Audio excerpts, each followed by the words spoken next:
और इसके बाद में माता देवहूति, करदम जी महाराज तो तपस्या करने चले गए और माता देवहूति कपिल नारायण भगवान के चरणों में बैठ करके नाना प्रकार के प्रश्न करती हैं और यहीं से प्रारंभ होती है कपिल गीता। ये कपिल गीता हमारे जीवन का सार है मेरे भाई। हाँ, यहीं से प्रारंभ होती है कपिल देवहूति संवाद।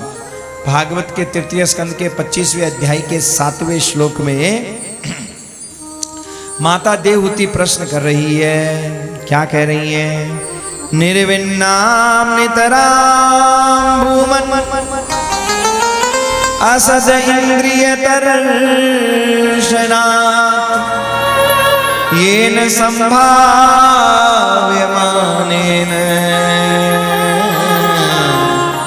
प्रपन्नादम तम प्रभो। हे भगवान, इन असद इंद्रियों की तृप्ति करते करते करते करते जीवन बीत गया, लेकिन आज तक तृप्त नहीं हुई। आंखों को दुनिया का नजारा दिखाया पर आंख तृप्त नहीं हुई।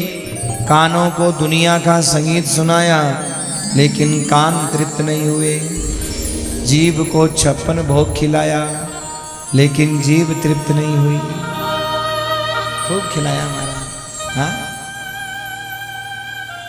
पेट खराब हो गया, जीभ तृप्त नहीं हुई। देख लो, पेट गड़बड़ है तो भी महाराज बढ़िया कुछ बना हुआ है तो मन कर ही जाएगा, खा लो। और माताओं का तो भैया विशेष रूप से, और कोई मन करे या नहीं करे, पर चाहे कितना ही गड़बड़ हो पर गोल गप्पे दिख जाए तो बस गई गाली महाराज। एक गोल गप्पे, एक दूसरी से गप्पे, ये दो तो महाराज पसंद होता ही होता है माताओं को।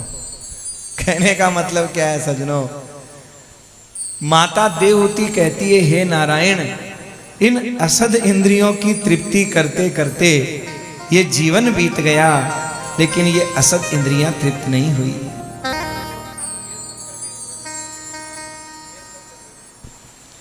ये असद इंद्रियां तृप्त नहीं हुई। कोशिश बहुत की महाराज इन असद इंद्रियों की तृप्ति करने के लिए। तो हे नारायण, ये असद इंद्रियां तृप्त कैसे हो?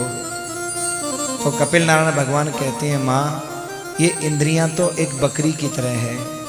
बकरी को कितना भी खिलाओ लेकिन घास आगे करो वो मुंह मारेगी मारेगी। पर एक महात्मा उस बकरी को लेकर के गए, घास आगे की, खाने लगी, डंडा मारा, मारते मारते शाम हो गई। उस बकरी को उस घास से ऐसी नफरत हो गई कि शाम को जब वो राजा के सामने आई और राजा ने घास आगे की तो खाना तो बहुत दूर की बात है, बकरी ने उधर देखा ही नहीं। क्यों? पता छाती पे खड़ा है, फिर मारेगा। भय के कारण देखा भी नहीं महाराज। यानी हमारी इंद्रियां क्या है? बकरी की तरह है। जब तक संयम का डंडा ना पड़े, संयम न होगा, तब तक ये मानने वाली नहीं है। एक संयम ही ऐसा है जो इनको रोक सकता है मेरे भाई। अच्छा, संयम भी कब काम करता है? जब इंद्रियों का रुख हम भगवान की ओर मोड़ दें। सजनों देखो, गारंटी की बात है, इन 56 भोगों में तुम्हें स्वाद तभी तक आ रहा है जब तक ये जीभ भगवान के नाम में लिप्त ना हो तब तक।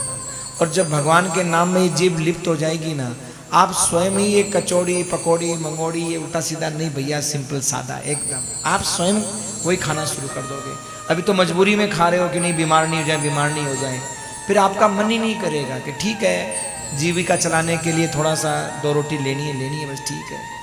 अच्छा सुनो, साधारण रोटी सब्जी होती है ना तो आदमी लिमिट में खाता है, और ये चटरक मटरक बनते हैं ना ये महाराज पता नहीं क्या, एक बार इतना ज़्यादा अंदर चला जाता है, बाद में पेट फूलता रहता है, बीमार होते रहो।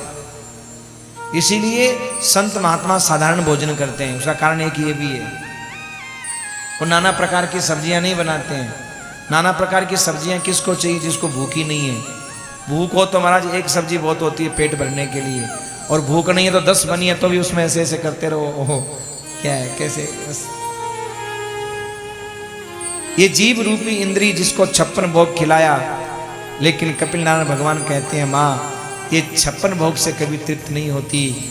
अगर इस इंद्री को तृप्त करना है तो इसके लिए एक ही उपाय है, क्या कि इस जीव को भगवान के गुणानुवाद में लगा दो, संकीर्तन में लगा दो, कानों को भगवान की कथा श्रवण में लगा दो, आंखों को भगवान और संतों के दर्शन में लगा दो, हाथों को ठाकुर के सेवा में लगा दो।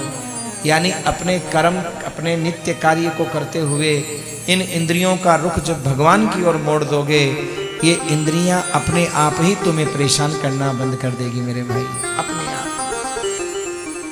बंधन का कारण क्या है, मोक्ष का कारण क्या है? तो तृतीय स्कंद के 25वें अध्याय के 15वें श्लोक में कहते हैं, माँ बंधन का कारण भी मन है और मोक्ष का कारण भी मन है। चेतः खलवश्य बंधाय मुक्तये चात्मनो मतम। भागवत के तृतीय स्कंद के 25वें अध्याय का 15वां श्लोक, जिसमें कहा माँ बंधन का कारण भी मन है और मोक्ष का कारण भी मन है।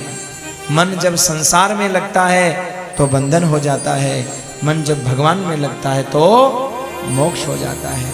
जैसे ताला खोलने की और ताला बंद करने की चाबी एक ही होती है, अलग अलग नहीं होती, ऐसी सजनों संसार में बंधन की चाबी का नाम है मन और मोक्ष की चाबी का नाम है मन। अंतर है चाबी घूमने का। अगर ये चाबी संसार की ओर घूम गई तो बंधन, और ये चाबी भगवान की ओर घूम गई तो मोक्ष। बस महाराज यही है बंधन और मोक्ष। देखो आगे आप कथा सुनोगे भरत जी महाराज की। भरत जी ने कितनी तपस्या की। कोई कहे बात तपस्या करने से मोक्ष हो जाएगा, नाम जप करने से मोक्ष हो जाएगा। कोई कहे कि नहीं साहब भगवान के दान धर्म से मोक्ष हो जाएगा। अरे भैया ये सब इसलिए अभ्यास कर रहे हैं ताकि ये मन रूपी चाबी अंतिम समय में उधर घूम जाए।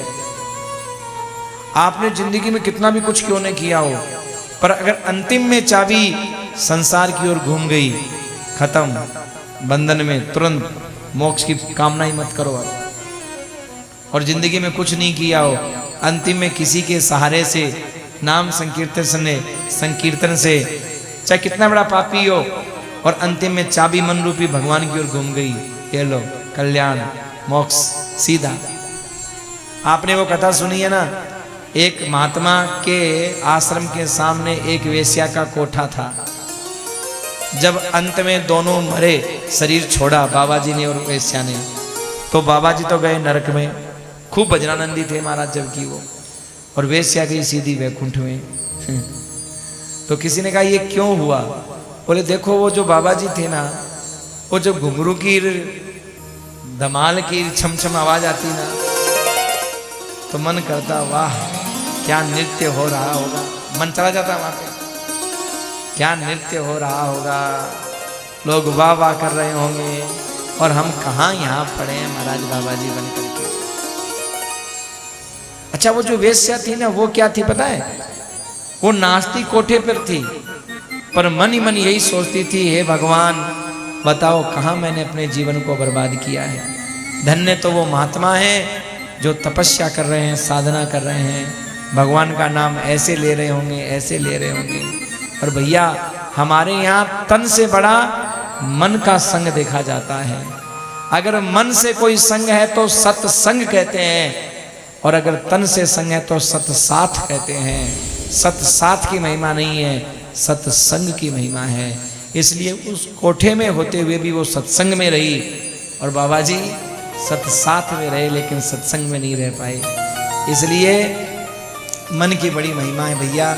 बच्चा पूरे साल क्या पढ़ा ये तो तब पता चलता है जब परीक्षा में लिख करके आ जाए। वो जीवन भर पढ़ता रहा पर परीक्षा में कुछ नहीं लिख करके आया, क्या पास होगा? अब रोता रहे मैं तो बहुत पढ़ा, मैंने तो कोचिंग भी बहुत की, मैंने तो पैसा भी बहुत खर्च किया, रोता रहे। पर तू परीक्षा में क्या लिख करके आया, महत्व तो इसका है। और अंतिम समय में जब मृत्यु आती है तो हमारी परीक्षा होती है, उसी की ये सब तैयारियां हैं। कथा सुनना, सत्संग करना, दान करना, पुण्य करना, धर्म करना, ये उसी की तैयारियां हैं कि कोई तो काम आ जाए अंतिम समय में और मन रूपी चाबी भगवान की ओर घूम जाए। उसी की तैयारियां हैं ये सारी की सारी। सजनों बंधन का कारण भी मन है, मोक्ष का कारण भी मन है। देखो हमारे पास में तीन चीजें हैं, एक है तन, एक है मन, एक है धन। भगवान कहते हैं जो दुनिया को चाहिए वो दे दे।